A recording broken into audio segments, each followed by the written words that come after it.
Hello everyone. Yes, I'm your teacher Moses and I welcome all of you in today's lesson. Today we are going to run special lesson related to clothes. To mean we are going to have some clothes related expressions. Ntabwo wajya mu nzira utambaye. You cannot go in a way without having clothes. To mean you cannot go in a way naked. And that's why you have to know some English related expressions. Ni gute ushobora kubwira umuntu yuko yambaye umwenda uhindurije? Ese mu gihe wumvishe umuntu yambaye inkweto zidahumura neza ni gute wabimubwira? That's why you should learn different expressions related to clothes. So the first one is to tuck in. To tuck in here is to place your bottom part of your shirt inside the trouser or skirt. You place the bottom part of your shirt or something else inside the skirt or trouser. Gutebeza is to tuck in. Gushyira igice cyo hasi cy'umwenda wawe ukakishyira mo imbere. To tuck in. You place inside the trouser. Gutebeza in Kinyarwanda. So the second one is the word zipper. Zipper. You know it in Kinyarwanda. Imashini. Zipper. Please, can you zip up your zipper? Ese ushobora gufunga imashini yawe? Gufunga imashini is zip up. Noneho ngo kuyifungura is unzip. Please, can you unzip your zipper? Can you unzip your zipper? Kugira ute? Icyo gihe ni ukuyifungura. Ariko ushaka kujya gufunga imashini yawe ugasanga ntabwo irimo ibasha kugenda. For that time, you will say, my zipper is stuck. My zipper is stuck. Bishatse kuvuga yuko icyo gihe imashini yawe yakwamye, ntabwo irimo imanuka se cyangwa ngo izamuke. Third expression related to gloves is shoelaces. Shoelaces cyangwa se imishumi cyangwa imigozi y'inkweto. Shoelaces. Please, can you tie your shoelaces? Wafunga imishumi y'inkweto zawe mu gihe ubona umuntu imishumi ye idafunze neza. You can say, please, your shoes are untied. Your shoelaces are untied. Please, can you tie them? Imishumi yawe ntabwo ifunze. Ese wayifunga? Gufunga imishumi is to tie shoelaces when they are untied, mu gihe idafunze. The next expression or the next word is a stain. A stain is just something which comes to your clothes or like shirt, white shirt or something else because of dampness. Yeah. In Kinyarwanda we call it ikizinga. Ikizinga. Biza ku mwenda se cyangwa ku mwambaro wawe bitewe nuko umwambaro wawe bitewe n'umwanda. Yeah. We call it a stain. For example, you can say, oh, my shirt has a lot of stains. I can't wear it. I can't wear it because it has many stains.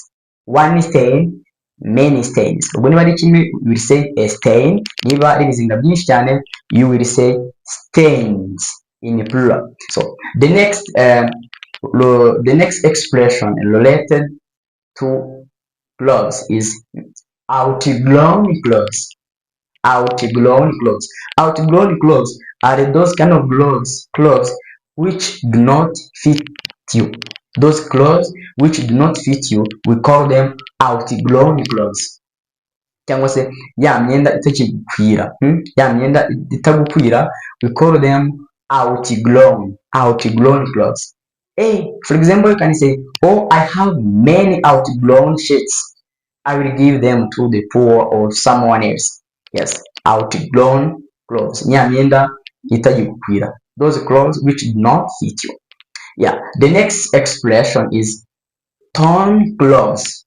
Torn clothes. Myenda igiye icitse. those gloves which has some holes. Imyenda igize ute icitse. We call them torn, yes, torn clothes. And you know, umupira w'imbeho, call it a sweater. A sweater. Please, can you put on your sweater because it is cold? Igihe hakonje ushobora ati ambara umupira wawe w'imbeho bitewe nuko hariho ubukonje. A sweater. A sweater. Yes. The next expression is wrinkles. Wrinkles. Normally, wrinkles is iminkanyari in Kinyarwanda. Yeah, iminkanyari. Do I have wrinkles? No, I don't. So, wrinkles ni iminkanyari, ariko iyo tubishyize muri context y'imyenda cyangwa y'imyambaro, icyo gihe wrinkles, for example, say wrinkled gloves, icyo gihe ni imyenda se cyangwa imyambaro yikunja kunje. Those clothes, imyenda yikunja kunje, we call them wrinkled clothes. Please, you can iron your clothes because it has many wrinkles. Icyo gihe umuntu ashaka kuvuga ngo ishati yawe nyamuneka ifite irikunja kunje, ugerageze itere ipasi, uyirambure. We call them wrinkles.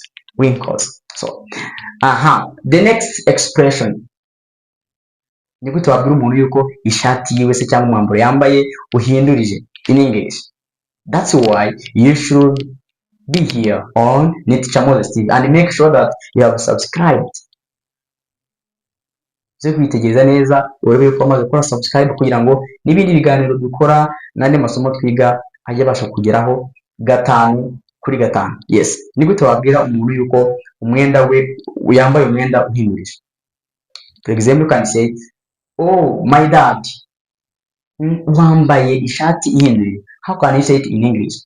But then you will say, my father, your shirt is inside out.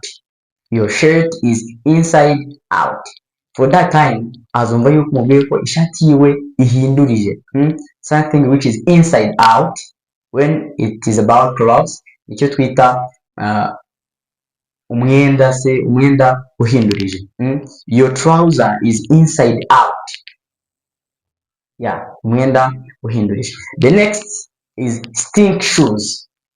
Stink shoes ni za nkweto zifite umwuka utari mwiza, za nkweto zinuka. Kera tukiri mu mashuri twakundaga gutera urwenya se cyangwa tugategeka tukavuga yuko inkweto z'umuntu ziganira. Yes, those kind of shoes we call them stink shoes. You can say, for example, your shoes are stinking.